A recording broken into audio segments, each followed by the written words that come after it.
Hello students, welcome to La Excellence IAS Academy. ఈరోజు మనం December 24 నాటి ఈనాడు న్యూస్ పేపర్లోని ఇంపార్టెంట్ కరెంట్ అఫైర్స్ మీద చూద్దామండి. ఈరోజు important topics to be covered మనం అబ్జర్వ్ చేస్తే ఫస్ట్ వన్ చూడండి, దాచిపెట్టాల్సిన అవసరం ఏంటి. సో యాక్చువల్గా ఇటీవల ఎలక్షన్ కమిషన్ తీసుకున్న కొన్ని నిర్ణయాలకి సంబంధించి ముఖ్యంగా సీసీటీవీ ఫుటేజ్ లాంటివి బయట పెట్టొద్దు అనేది మనకి ఇక్కడ దీంట్లో మెన్షన్ చేయడం జరిగింది. సో ఇది మనకి పాలిటీలో ఇంపార్టెంట్ అండి. అండ్ సెకండ్ వన్ చూడండి, ఆన్లైన్లోనూ అన్యాయమే. కన్జ్యూమర్స్ ప్రొటెక్షన్ యాక్ట్ వినియోగదారుల రక్షణ చట్టం 2019కి సంబంధించిన డీటెయిల్స్ ఇందులో మెన్షన్ చేయడం జరిగింది. ఇది మనకి పాలిటీలో important. And third one, NHRC చైర్పర్సన్గా justice V Ramasubramanian. So national human rights commission యొక్క నూతన చైర్మన్ గురించి ఇవ్వడం జరిగింది. ఇది కూడా మనకి పాలిటీలో ఇంపార్టెంట్. అండ్ థర్డ్ వన్, దేశంలో వలసల తగ్గుముఖం. సో మైగ్రేషన్ ట్రెండ్స్ అనేవి ఇక్కడ మెన్షన్ చేయడం జరిగిందండి. ఇది ఎకానమీలో డెమోగ్రఫీ అనే టాపిక్లో మనకి ఇంపార్టెంట్. అండ్ ఫిఫ్త్ వన్, పెరిగిపోతున్న విదేశీ రుణాలు. సో మనకి ఎక్స్టర్నల్ డెట్ అనేది మనకి ఎకానమీలో one of the component. Public debt అనే టాపిక్లో ఇంపార్టెంట్ అండి. అండ్ సిక్స్త్ వన్, 2026-27కు డేటా కేంద్రాలు రెండింతలు. సో డిజిటలైజేషన్ పెరిగిపోతున్న నేపథ్యంలో డేటా కేంద్రాల యొక్క ప్రాముఖ్యత గురించి మెన్షన్ చేయడం జరిగింది. ఇది మనకి సైన్స్ అండ్ టెక్నాలజీలో ఇంపార్టెంట్. సో ఇవే కాకుండా అదర్ ఇంపార్టెంట్ టాపిక్స్ గురించి కూడా ఈరోజు డిస్కస్ చేద్దామండి. ఈరోజు మన ఫస్ట్ ఆర్టికల్ చూడండి, దాచిపెట్టాల్సిన అవసరం ఏంటి. సో ఇటీవల కండక్ట్ ఆఫ్ ఎలక్షన్ రూల్స్ 1961లో తీసుకొచ్చిన మార్పులకి సంబంధించి అండ్ దానికి సంబంధించిన నెగిటివ్ ఒపీనియన్ ప్రజలలో ఏ విధంగా వ్యక్తమవుతుంది అనేది ఇక్కడ మెన్షన్ చేయడం జరిగిందండి.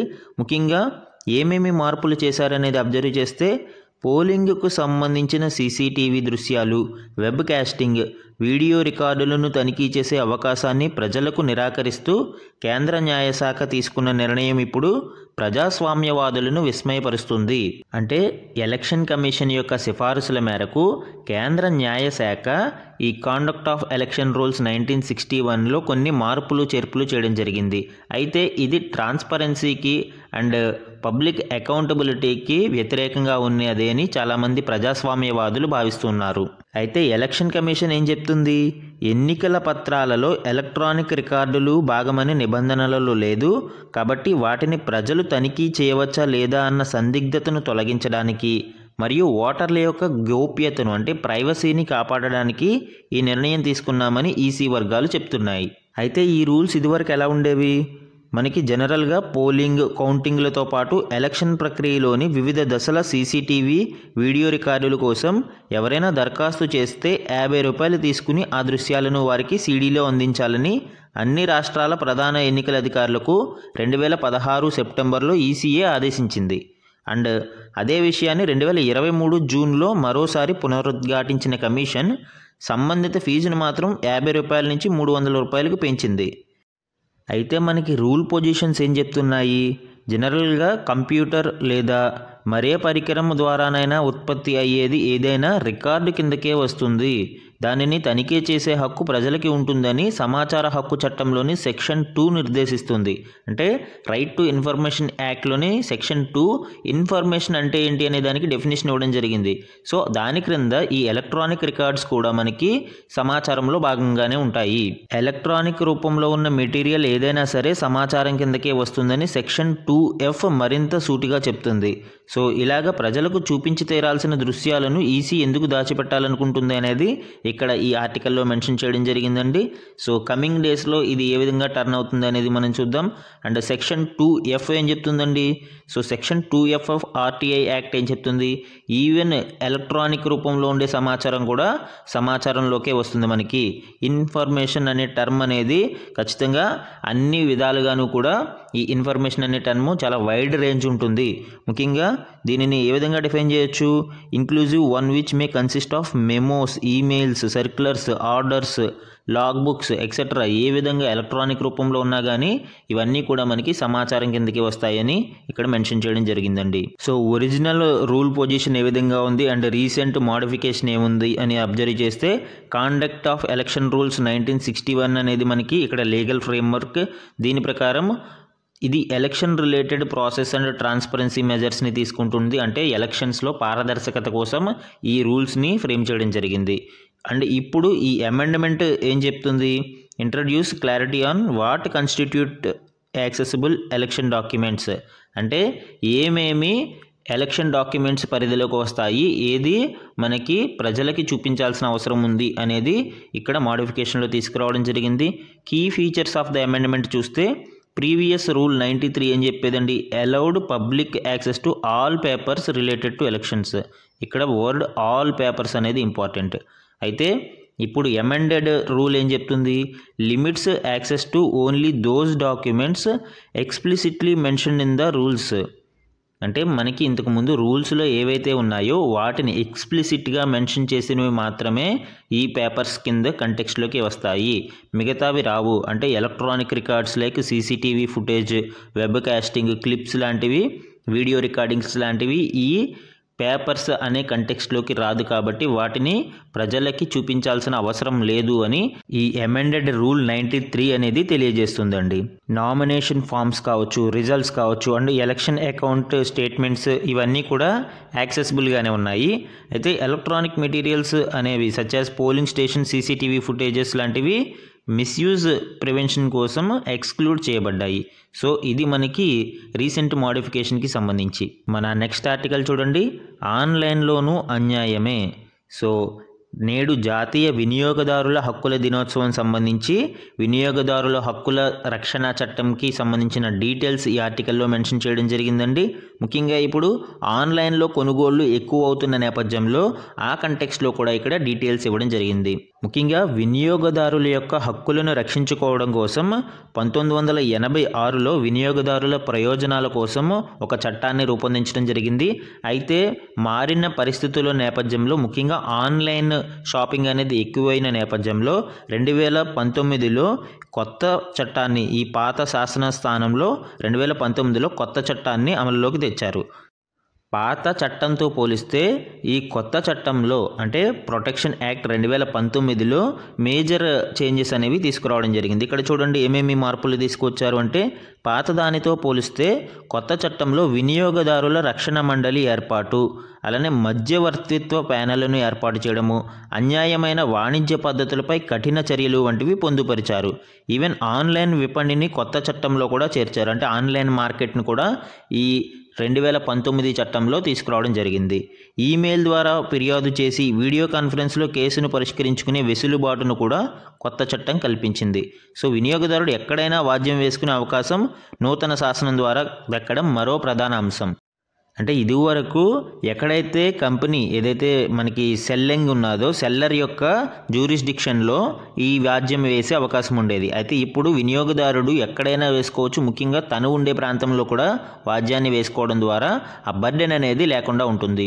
అలానే ఈ కన్జ్యూమర్స్ ప్రొటెక్షన్ యాక్ట్ 2019 చట్టం ఆధారంగా అనేక కీలక తీర్పులు దేశంలో వెలువడడం జరిగిందండి. ఇది వినియోగదారుల యొక్క హక్కులను రక్షించడానికి చాలా దోహదపడింది. అండ్ అయితే ఇక్కడ ప్రాబ్లం ఏంటంటే ప్రజలలో అవగాహన కొంతవరకు తక్కువగా ఉంది. ప్రజలు శ్రేయస్సు కోసం కేంద్ర రాష్ట్ర ప్రభుత్వాలు ఎన్నో చట్టాలు తెస్తున్నా సమాజంలో అవగాహన లేమితో అవి మెరుగైన ఫలితాలను సాధించడం లేదు.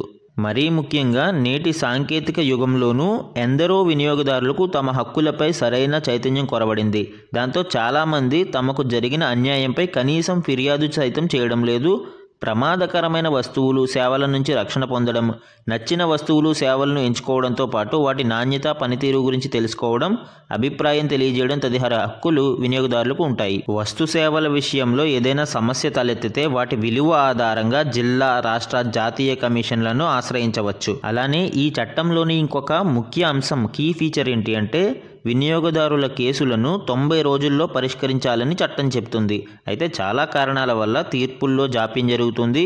ముఖ్యంగా కమిషన్లలో ఖాళీలను పూర్తి స్థాయిలో భర్తీ చేయడంతో పాటు మధ్యవర్తిత్వానికి ప్రాధాన్యతనిస్తే కేసులు త్వరితగతిన పరిష్కారం అవుతాయండి. కన్జ్యూమర్ ప్రొటెక్షన్ యాక్ట్ 2019కి ముందు 1986 చట్టము మరియు 2019 చట్టము మధ్య కీ డిఫరెన్సెస్ ఇక్కడ మనం అబ్జర్వ్ చేస్తే కన్జ్యూమర్ ప్రొటెక్షన్ యాక్ట్ 1986 మరియు 2009 ఇవి చూడండి డిఫరెన్సెస్. కీ ప్రొవిజన్స్ చూడండి. రెగ్యులేటర్ 1986లో సెపరేట్ రెగ్యులేటర్ అంటూ ఉండేది కాదు. అయితే 2019లో సెంట్రల్ కన్జ్యూమర్ ప్రొటెక్షన్ అథారిటీని ఫామ్ చేయడం జరిగింది. ఇందాక మనం చెప్పుకున్నాము వినియోగదారుల రక్షణ మండలిని ఏర్పాటు చేశారు అని మనము ఇందాక చెప్పుకున్నాం. సో ఈ వినియోగదారుల రక్షణ మండలి అనేది రెగ్యులేటర్గా ఉంటుంది. అలానే కన్జ్యూమర్ కోర్టుకి సంబంధించి సెల్లర్ యొక్క ఆఫీస్ అంటే అమ్మిన వ్యక్తి యొక్క ఆఫీస్ ఏ కన్జ్యూమర్ కోర్టు పరిధిలో ఉంటే అక్కడే పిటిషన్ వేయాల్సి ఉండేది 1986లో. బట్ 2019 చట్టం ఏం చెప్తుందండి? Complaint can be filed in a consumer court where the complainant resides or works. అంటే కంప్లైంట్ ఇచ్చిన వ్యక్తి ఎక్కడైతే నివసిస్తున్నాడో లేదా వర్క్ చేస్తున్నాడో ఆ కన్జ్యూమర్ కోర్టులో ఈ పిటిషన్ అనేది ఫైల్ చేయవచ్చు. అలానే 1986 చట్టంలో ప్రొడక్ట్ లయబిలిటీకి సంబంధించి సివిల్ కోర్టులను మాత్రమే అప్రోచ్ అవ్వాల్సిన అవసరం ఉండేది. కన్జ్యూమర్ కోర్టులో దానికి సంబంధించిన ప్రొవిజన్ లేదు. అయితే నూతన చట్టంలో consumer can seek compensation for harm caused by A product or service. So ఏదైనా ప్రోడక్ట్ వలన హార్మ్ అంటే ఏదైనా నష్టం జరిగితే కంపెన్సేషన్ అనేది కూడా కన్జ్యూమర్ క్లెయిమ్ చేయవచ్చు. అలానే 2019 యాక్ట్లో జ్యూరిస్డిక్షన్ మార్పులు కూడా చోటు చేయడం జరిగింది. అప్ టు 1 crore అయితే జిల్లా కోర్టులు అండ్ 1 కోటి నుంచి 10 కోట్ల వరకు అయితే state consumer courts and about 10 crores అయితే నేషనల్ కన్జ్యూమర్ కోర్ట్స్లో అప్రోచ్ అవడానికి అవకాశం కల్పించారు. ఇది వరకు అవి వేరే విధంగా ఉండేవి. అండ్ ఈ కామర్స్కి సంబంధించి 1986 చట్టంలో ఏ విధమైన ప్రొవిజన్ లేదు. బట్ ఇప్పుడు ఈ కామర్స్కి ఏవైతే మిగతా వాటికి వర్తిస్తాయో అన్ని రూల్స్ కూడా ఈ కామర్స్కి కూడా వర్తిస్తాయి. అలానే మీడియేషన్ సెల్స్ అంటే మధ్యవర్తిత్వానికి సంబంధించి 1986 చట్టంలో ఏ విధమైన ప్రొవిజన్స్ లేవు. అవి 2011లో court can refer settlement through mediation. So మధ్యవర్తిత్వం ద్వారా సమస్యలను పరిష్కరించుకోవడానికి కన్జ్యూమర్ కోర్ట్స్ ప్రొవిజన్స్ కల్పిస్తాయి. సో ఈ విధంగా మనకి 2019లో మరింత పటిష్టంగా ఈ చట్టాన్ని రూపొందించడం జరిగిందండి. మన నెక్స్ట్ ఆర్టికల్ చూడండి. ఎన్హెచ్ఆర్సీ చైర్పర్సన్గా justice V Ramasubramanian. So national human rights commission చైర్మన్గా వి రామసుబ్రమణియన్ ఎంపికయ్యారు. ఈయనతో పాటు సభ్యులుగా 2 కూడా నియమించడం జరిగింది. సో దీనికి సంబంధించి ఇక్కడ డీటెయిల్స్ చూద్దామండి. జాతీయ మానవ హక్కుల సంఘం చైర్పర్సన్గా సుప్రీంకోర్టు మాజీ న్యాయమూర్తి జస్టిస్ వి రామసుబ్రమణియన్ నియామకానికి రాష్ట్రపతి ద్రౌపది ముర్ము ఆమోదముద్ర వేశారు. సభ్యులుగా ప్రియాంక కనుంగో, డాక్టర్ జస్టిస్ బిద్యుత్ రంజన్ షడంగీలను నియమించారు. కొత్త చైర్పర్సన్ ఎంపికపై డిసెంబర్ 18న ప్రధాని నరేంద్ర మోదీ అధ్యక్షతన అత్యున్నత స్థాయి సమావేశం జరిగింది. జస్టిస్ రామసుబ్రమణియన్ను నియమిస్తూ సోమవారం నిర్ణయం వెలువడింది. సో ఇక్కడ మనం అబ్జర్వ్ చేయాల్సింది ఏంటి? ఎవరు రికమెండ్ చేశారు? సో సెలక్షన్ కమిటీకి సంబంధించిన రికమెండేషన్ అనేది ఇంపార్టెంట్. అండ్ ఎవరు ఆమోదముద్ర వేశారు అనేది ఇక్కడ ఇంపార్టెంట్. సో ఈ ఎన్హెచ్ఆర్సీ చైర్మన్ని మనకి రాష్ట్రపతి నియమిస్తారు.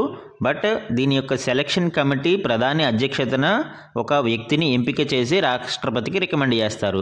సో ఈ సెలక్షన్ కమిటీలో ఎవరెవరు సభ్యులుగా ఉంటారు? మనకి ఆల్రెడీ దీని గురించి డిస్కస్ చేసాము.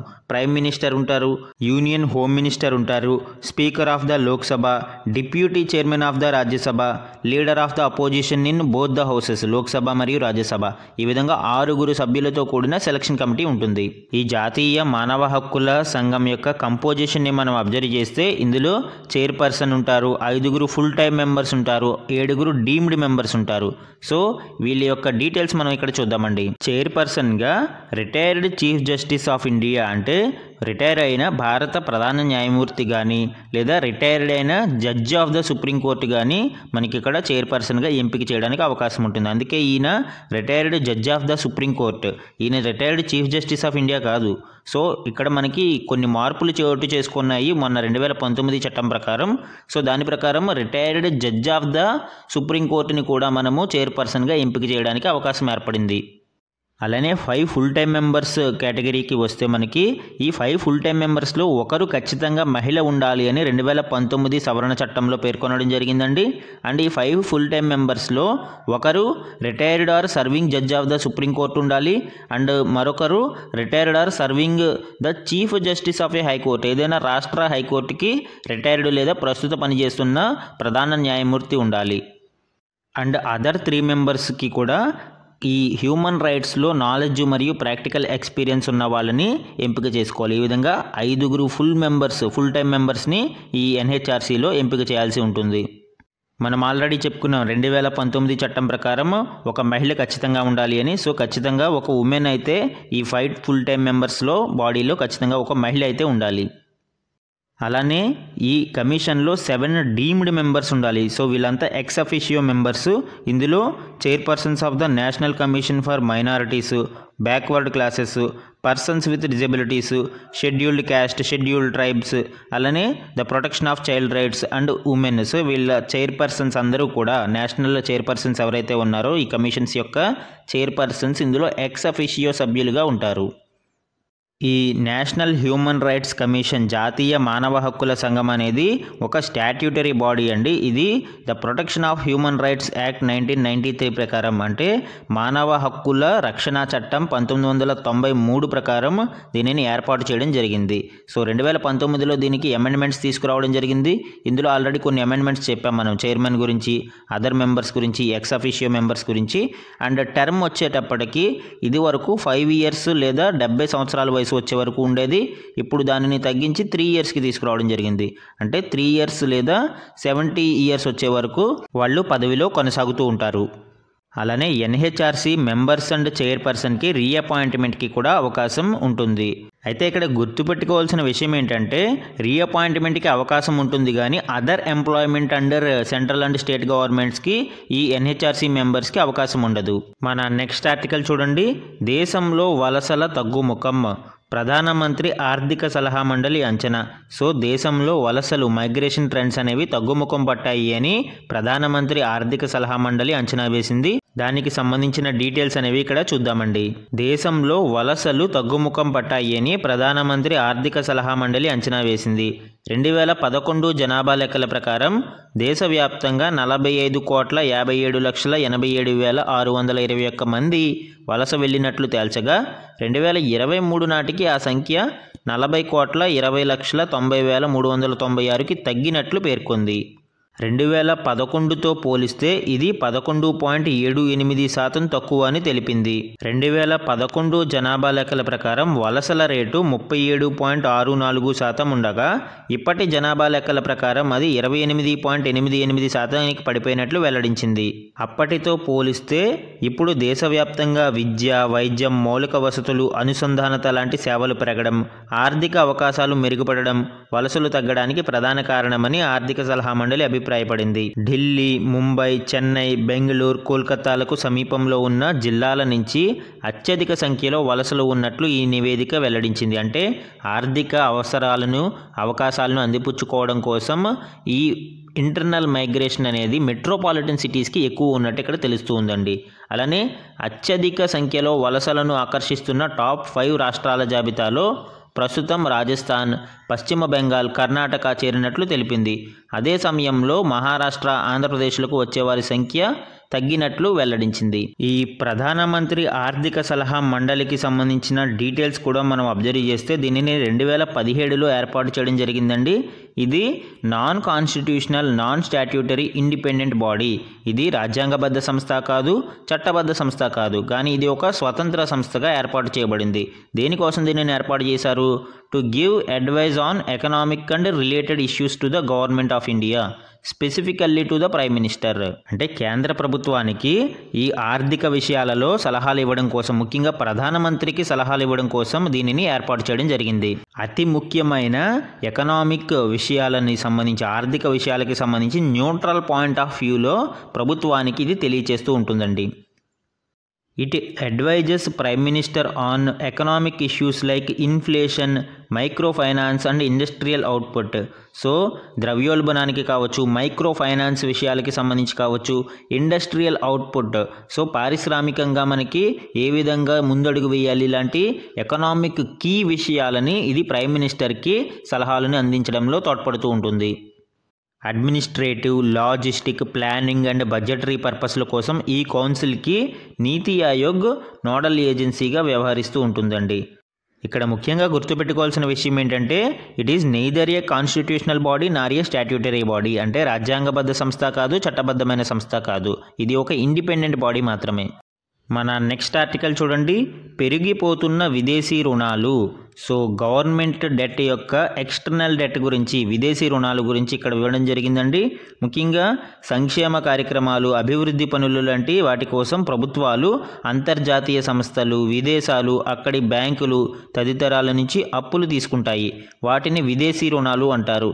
1991లో భారత విదేశీ రుణం $8,380 కోట్ల ఉండగా 2010 నాటికి అది 26,090 కోట్లకు ఎగబాకింది. గడిచిన 5 ఏళ్లలో విదేశీ రుణం ఎంతవరకు చేరిందనేది ఇక్కడ గణాంకాలను ఇవ్వడం జరిగిందండి. వాటి గురించి ఇప్పుడు డిస్కస్ చేద్దాం. ఇక్కడ ట్రెండ్స్ని పరిశీలిస్తే మనకి 2019 నుంచి 2023 మధ్య కాలంలో గ్రాడ్యువల్గా విదేశీ రుణాలు అనేవి ఇంక్రీజ్ అయినాయి తప్ప ఎక్కడా కూడా తగ్గుముఖం పట్టలేదు. సో ఇక్కడ నిశితంగా మనం పరిశీలిస్తే ఎక్కడ డిక్రీజ్ అనేది, రివర్స్ ట్రెండ్ అనేది లేదు. 2019లో $54,310 కోట్ల మనకి విదేశీ రుణాలు ఉండగా అది 2023లో $64,820 కోట్ల చేరింది. సో ట్రెండ్ అయితే మనకి ఎక్కడా తగ్గుముఖం పట్టలేదండి. ఈ ఎనాలిసిస్ అనేది ఇంపార్టెంట్ మనకి. అండ్ అసలు పబ్లిక్ డెట్ అంటే ఏంటి? ప్రభుత్వాలు తీసుకునే రుణాలు 2 విధాలుగా ఉంటాయి. ఒకటి ఇంటర్నల్ డెట్, అంటే అంతర్గత ఈ అప్పుల గురించి మనం మాట్లాడవచ్చు. రెండవది ఎక్స్టర్నల్ డెట్, దీనిని విదేశీ రుణాలు అని పిలుస్తాం మనం. సో ఈ ఇంటర్నల్ డెట్, అంతర్గత రుణాలలో marketable securities, non marketable securities అని 2 విధాలుగా ఉంటాయి. ఇందులో గవర్నమెంట్ సెక్యూరిటీలు, treasury bills and cash management bills అనేవి మనకి మార్కెటబుల్ సెక్యూరిటీస్గా ప్రభుత్వం రుణాలని తీసుకుంటూ ఉంటుంది. అండ్ నాన్ మార్కెటబుల్ సెక్యూరిటీస్లో intermediate T bills, securities against small savings లాంటివి, ఇవి నాన్ మార్కెటబుల్ సెక్యూరిటీస్ కేటగిరీలోకి వస్తాయి. సో ఈ విధంగా అంతర్గత రుణాలు అనేవి ప్రభుత్వం సేకరిస్తూ ఉంటుంది. అయితే ఎక్స్టర్నల్ డెట్ ఏ విధంగా ఉంటుంది? విదేశీ ప్రభుత్వాల నుంచి కావచ్చు, వివిధ రకాల అంతర్జాతీయ సంస్థలు లైక్ వరల్డ్ బ్యాంక్ కావచ్చు, ఏషియన్ డెవలప్మెంట్ బ్యాంక్ లాంటి బ్యాంకుల నుంచి తీసుకునే రుణాలు, వీటిని మనం ఎక్స్టర్నల్ డెట్ అని పిలుస్తామండి. ఇందులో 2 రకాలు ఉంటాయి మళ్ళీ, సోవరిన్, నాన్ సోవరిన్. ప్రభుత్వాలు తీసుకునే వాటిని సోవరిన్ డెట్స్ అని పిలుస్తారు. పెద్ద పెద్ద కార్పొరేట్ దిగ్గజ సంస్థలు తీసుకునే విదేశీ రుణాలని నాన్ సోవరిన్ విదేశీ రుణాలు అని పిలుస్తారు. సో ఈ విధంగా 2 రకాలుగా వర్గీకరించబడతాయి. మన నెక్స్ట్ ఆర్టికల్ చూడండి. టీబీతో భారీగా ఆర్థిక భారం. సో ట్యూబరిక్యులోసిస్, క్షయ వ్యాధికి సంబంధించి ఇక్కడ మెన్షన్ చేయడం జరిగిందండి. ఉచిత వ్యాధి నిర్ధారణ, చికిత్స అమలవుతున్నా కూడా బాధితులకు నష్టం తప్పట్లేదు అని ఇక్కడ ఇవ్వడం జరిగింది. భారతదేశంలో జాతీయ టీబీ నిర్మూలన కార్యక్రమం NTEP అమలవుతున్నా కూడా బాధితులలో దాదాపు సగం మంది పైగా ఈ వ్యాధి తీవ్ర ఆర్థిక భారాన్ని మోపుతుందని తాజా అధ్యయనం పేర్కొంది. వేతనాలను కోల్పోవడం, ఆసుపత్రి పాలు కావాల్సి రావడం వల్ల వారికి ఈ పరిస్థితి తలెత్తుతున్నట్లు తెలిపింది. టీబీ చికిత్స, సంరక్షణ కోసం ఒక్కో బాధితుడిపై $386 మేర భారం పడుతున్నట్లు వివరించింది. 2025 నాటికి క్షయవ్యాధి రహిత భారత్ను సాధించాలన్న లక్ష్యంతో NTEPని కేంద్ర ప్రభుత్వం అమలు చేస్తుంది. అయితే ఈ NTEP ప్రోగ్రామ్, జాతీయ టీబీ నిర్మూలన కార్యక్రమం అమలు అవుతున్నా కూడా ప్రస్తుతం ఇంకా బాధితులు ఈ ఎకనామిక్ బర్డెన్ని ఫేస్ చేయాల్సి వస్తుంది. ఇక్కడ ట్యూబరిక్యులోసిస్, క్షయవ్యాధి గురించి కొంత డీటెయిల్స్ మనం అబ్జర్వ్ చేస్తే, ఇది మైకోబాక్టీరియం ట్యూబరిక్యులోసిస్ అనే బ్యాక్టీరియా ద్వారా వస్తుంది అండి. ఇది ముఖ్యంగా లంగ్స్కి, అంటే ఊపిరితిత్తులకి ఎఫెక్ట్ అవుతుంది. అందుకే దీనిని పల్మనరీ టీబీ అంటారు. అయితే మేజర్గా పల్మనరీ టీబీ ఉంటుంది, కానీ ఎక్స్ట్రా పల్మనరీ టీబీ అనేది మిగతా భాగాలకి కూడా రావచ్చు. లైక్ గ్యాస్ట్రో ఇంటెస్టినల్ టీబీ కావచ్చు, స్కెలిటల్ టీబీ కావచ్చు, లివర్ టీబీ కావచ్చు, స్కిన్కి సంబంధించి రావచ్చు. సో ఈ విధంగా అదర్ పార్ట్స్కి కూడా ఇది వస్తూ ఉంటుంది. ముఖ్యంగా లింఫ్ నాడ్ ఎక్స్ట్రా పల్మనరీ టీబీ కూడా మనకి ఎక్కువ కేసెస్ నమోదు అవుతూ ఉన్నాయి. ఇది ఏ విధంగా విస్తరిస్తూ ఉంది? బై ఎయిర్, ఇది గాలి ద్వారా ఎవరైనా ఇన్ఫెక్టెడ్ పర్సన్ దగ్గినా, తుమ్మినా, నవ్వుతున్నా, సో ఆ తుంపరలు గాలి ద్వారా వ్యాప్తి చెందుతూ ఈ టీబీ అనేది విస్తరిస్తూ ఉంటుందండి. అలానే ఈ టీబీ అనేది ప్రివెంటబుల్ అండ్ క్యూరబుల్, దీనిని నయం చేయవచ్చు. దీనికి సంబంధించి మోస్ట్ కామన్ మెడిసిన్ మనం ఏమి యూజ్ చేస్తాము? ఐసోనైజైడ్, రిఫామిన్, ఎథాన్ బ్యూటాల్, పైరజెనమైడ్, స్ట్రెప్టోమైసిన్ లాంటి మెడిసిన్స్ని మనం యూజ్ చేస్తామండి. వీటిని మనము ఫస్ట్ లైన్ డ్రగ్స్ అని పిలుస్తాము. సో దీనితో పాటు చిన్నతనంలోనే BCG వ్యాక్సిన్ని ఇవ్వడం ద్వారా కూడా దీనిని నివారించవచ్చు. అయితే కొన్నిసార్లు ఈ టీబీ అనేది ఈ డ్రగ్స్కి కూడా లొంగదండి. వాటిని మనము డ్రగ్ రెసిస్టెంట్ టీబీ అని పిలుస్తాము. ఈ డ్రగ్ రెసిస్టెంట్ టీబీ అనేది 3 టైప్స్ ఉంటుంది. ఒకటి multi drug resistant, 2 extensively drug resistance, 3 totally drug resistance. So ఈ మల్టీ డ్రగ్ రెసిస్టెంట్లో మనకి అట్లీస్ట్ ఐసోనైజైడ్ అండ్ రిఫామిన్కి ఇది రెసిస్టెన్స్ ఉంటుంది. ఈ 2 పనిచేయవు ఇక్కడ. మిగిలిన వాటిని మనం యూజ్ చేయాలి. లేదా ఎక్స్టెన్సివ్లీ డ్రగ్ రెసిస్టెన్స్లో ఫస్ట్ లైన్ డ్రగ్స్ అయిన ఐసోనైజైడ్ మరియు రిఫామిన్తో పాటు any one of the 3 secondary line drugs like మనకి అమికసిన్ లాంటి సెకండరీ డ్రగ్స్లోని ఏదైనా ఒకటి వర్క్ చేయకపోవడాన్ని మనము ఎక్స్టెన్సివ్లీ డ్రగ్ రెసిస్టెన్స్ టీబీ అని పిలుస్తారు. అయితే టోటల్లీ డ్రగ్ రెసిస్టెన్స్ టీబీలో కంప్లీట్గా మనకి first line and second line drugs ఏది కూడా వర్క్ చేయదు. దీనినే టోటల్లీ డ్రగ్ రెసిస్టెన్స్ టీబీ అని పిలుస్తారు. సో ఈ క్షయవ్యాధి నివారణకు భారతదేశం తీసుకున్న చర్యలు ఏంటి అనేది ఇక్కడ చూస్తే నేషనల్ ట్యూబరిక్యులోసిస్ ఎలిమినేషన్ ప్రోగ్రామ్ NTEP జాతీయ క్షయ వ్యాధి నిర్మూలన కార్యక్రమం ఇది మనకి టీబీ బర్డెన్ని 2025కి తగ్గించాలి అని ప్లాన్ చేస్తుంది అండి.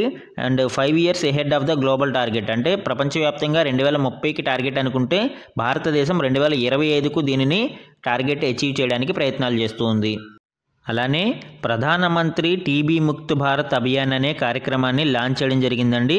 దీనిని అడిషనల్ పేషెంట్ సపోర్ట్ కోసము ఆగ్మెంట్ కమ్యూనిటీ ఇన్వాల్వ్మెంట్ అంటే కార్పొరేట్ సోషల్ రెస్పాన్సిబిలిటీ కార్యక్రమాల ద్వారా ఈ కంపెనీలు వీళ్ళని దత్తత తీసుకుని వాళ్ళకి అడిషనల్ సపోర్ట్ కేటాయించడం లాంటి వాటి కోసం ఈ కార్యక్రమాన్ని లాంచ్ చేయడం జరిగింది. అలానే నిక్షయ్ పోషణ్ యోజన అనే కార్యక్రమాన్ని లాంచ్ చేయడం జరిగింది. దీనికోసం financial incentive of 500 for TB patients registered on Nikshay portal. So Nikshay పోర్టల్లో రిజిస్టర్ చేసుకున్న ఈ క్షయ వ్యాధిగ్రస్తులకు 500 రూపాయలు నెలకి అందించడం జరుగుతూ ఉంటుంది. అలానే నేషనల్ టీబీ కాల్ సెంటర్ని ఏర్పాటు చేయడం జరిగింది. టీబీ ముక్త్ పంచాయత్ ఇనిషియేటివ్స్ని తీసుకురావడం జరిగింది. ట్రైబల్ టీబీ ఇనిషియేటివ్ని అంటే ట్రైబల్ ప్రాంతాలలో దీనిని అడ్రస్ చేయడం కోసం ట్రైబల్ టీబీ ఇనిషియేటివ్ని కూడా తీసుకురావడం జరిగింది. అండ్ దీనితో పాటు మిషన్ ఇంద్రధనుష్లో భాగంగా ఈ BCG వ్యాక్సిన్ని ప్రొవైడ్ చేస్తూ ఉన్నారు. అంటే చిన్నతనంలోనే ఈ వ్యాక్సిన్ని ఇవ్వడం ద్వారా ఈ క్షయ వ్యాధిని నివారించవచ్చు. మన నెక్స్ట్ ఆర్టికల్ చూడండి. 2026-27కు డేటా కేంద్రాలు రెండింతలు.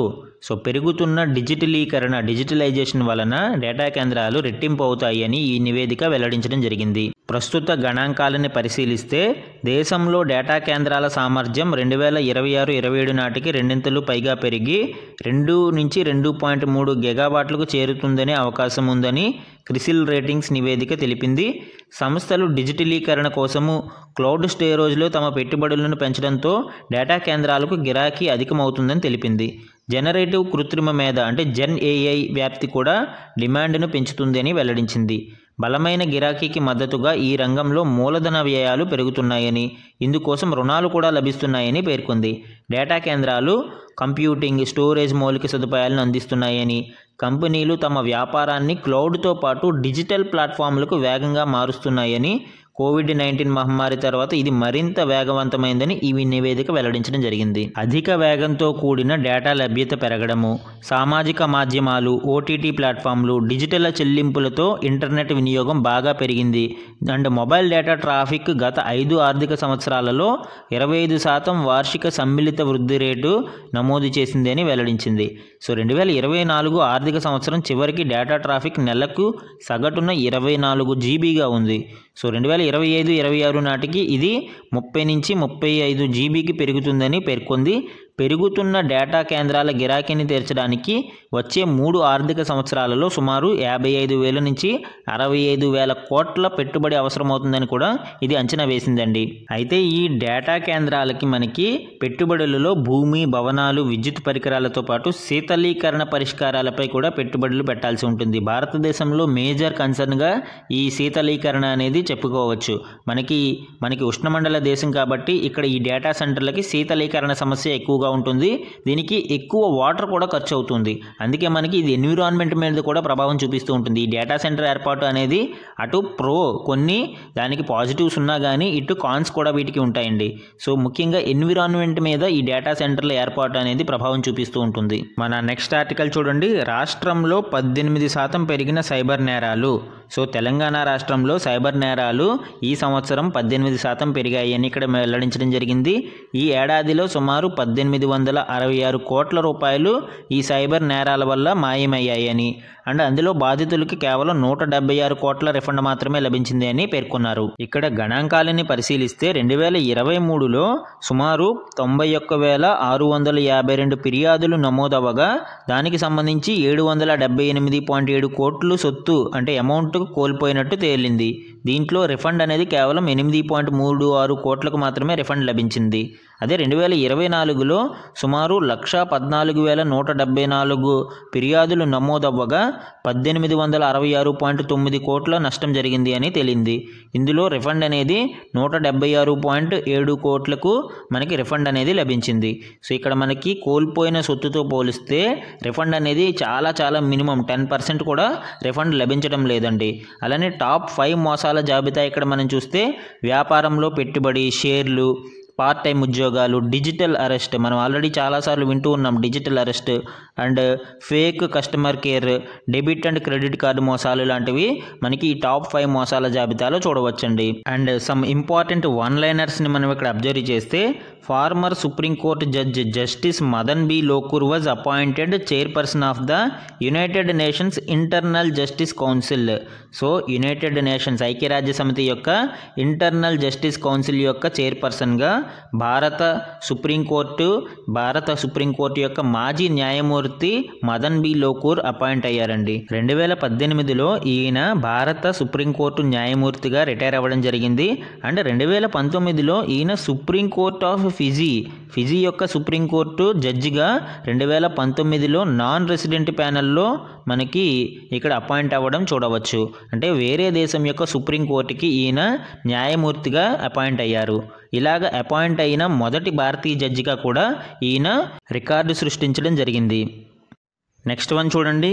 Minister for environment, forest and climate change Bhupender Yadav released ISFR. మనం నిన్న చెప్పుకున్నాం దీని గురించి చాలా డీటెయిల్డ్గా. India state of forest report 2023ని రిలీజ్ చేయడం జరిగింది. The ISFR is brought out by the forest survey of India అనే బైఎన్నియల్ బేసిస్ సిన్స్ 1987. సో 1987 నుంచి కూడా ఫారెస్ట్ సర్వే ఆఫ్ ఇండియా దీనిని ప్రతి 2 సంవత్సరాలకు ఒకసారి విడుదల చేస్తూ ఉంది. The India state of forest report 2023 is the 18th such report in the series. So ఇప్పుడు 2023 యొక్క రిపోర్ట్ ఏదైతే ఉందో ఈ ఇయర్ రిలీజ్ అయింది. ఇది 18th రిపోర్ట్గా మనం చెప్పుకోవచ్చు. మన నెక్స్ట్ వన్ చూడండి. Prime minister Narendra Modi was awarded Kuwait's highest honour. So Kuwait దేశం యొక్క అత్యున్నత పౌర పురస్కారాన్ని నరేంద్ర మోడీ గారికి అవార్డుగా ప్రకటించడం జరిగింది. ద ఆర్డర్ ఆఫ్ ముబారక్ అల్ కబీర్ అనే అవార్డుని ఆయనకి ప్రదానం చేశారు. ఇది నరేంద్ర మోడీ గారికి 20వ ఇంటర్నేషనల్ అవార్డుగా కూడా చెప్పుకోవచ్చు. And next one. India celebrates the national mathematics day every year on December 22 to commemorate the birth anniversary of Srinivasa Ramanujan. So Srinivasa Ramanujan గారి జన్మదినాన్ని పురస్కరించుకుని భారతదేశం ప్రతి సంవత్సరం December 22ను జాతీయ గణిత దినోత్సవంగా జరుపుకుంటూ ఉంటుందండి. Former prime minister Manmohan Singh proclaimed this day as the national mathematics day in 2012. 2012లో ఫార్మర్ ప్రైమ్ మినిస్టర్ అయిన మన్మోహన్ సింగ్ గారు దీనిని జాతీయ గణిత దినోత్సవంగా December 22ని ప్రకటించడం జరిగింది. సో ఇవి ఈరోజు ఈనాడు న్యూస్ పేపర్లోని ఇంపార్టెంట్ కరెంట్ అఫైర్స్ అండి. Thank you for watching.